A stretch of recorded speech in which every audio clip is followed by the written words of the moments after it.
గౌతమ్ ఎంగేజ్మెంట్కి అందరూ ఇంకా రెడీ అవుతూ ఉంటారు. అప్పుడే ఇంకా రేవతి కూడా రెడీ అయ్యి సీత రూమ్కి వెళ్తూ ఉంటుంది. అదేంటి సీత లేదని చెప్పి రేవతి కంగారు పడుతూ ఉంటుంది. సీత సీత అని చెప్పి ఇంకా రూమ్లోకి వెళ్ళి రేవతి చూస్తుంది. కానీ సీత ఏమీ రెస్పాన్స్ అవ్వడం వల్ల రేవతి చాలా కంగారు పడి, ఏమండి సీత రూమ్లో లేదు అని చెప్పి రేవతి కిరణ్ కంగారు పడుతూ ఉంటాడు. అదేంటి అని చెప్పి అడుగుతూ ఉంటాడు.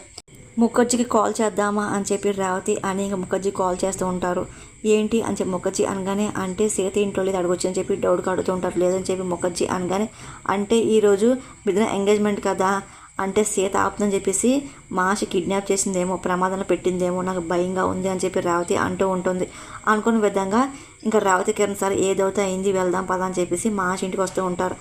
అప్పుడే ఇంకా అర్చన మాషి చాలా కోపం చూస్తూ ఉంటారు. అదేంటి ఆడపిల్లలు వస్తారనుకుంటే వీళ్ళు వచ్చారేంటి మహా అని చెప్పి అర్చన కోపంగా అంటుంది. అయినా వీళ్ళకి పిలవని పేరంటానికి అయినా వీళ్ళకి అలవాటు కదా అని చెప్పి మహాశాన మాటలకి, మేము సీత కోసం వచ్చాం అన్నయ్య, రామ్ సీతకి వచ్చిందా అని చెప్పి రేవతి అడగగానే ఇంకా మహాశాల కోపం చూస్తుంది. సీత మీ ఇంట్లో ఉంది కదా అత్తయ్య, రామ్ అనగానే పొద్దు నుండి అసలు సీత కనిపించట్లేదు అని చెప్పి కిరణ్ అంటూ తన ఫోన్ అసలు పని చేయట్లేదు, నోట్ రీచ్ వస్తుంది అని కిరణ్ కంగారు చెప్తూ ఉంటాడు. ఇంకా రామ్ షాక్ అవుతూ ఉంటాడు.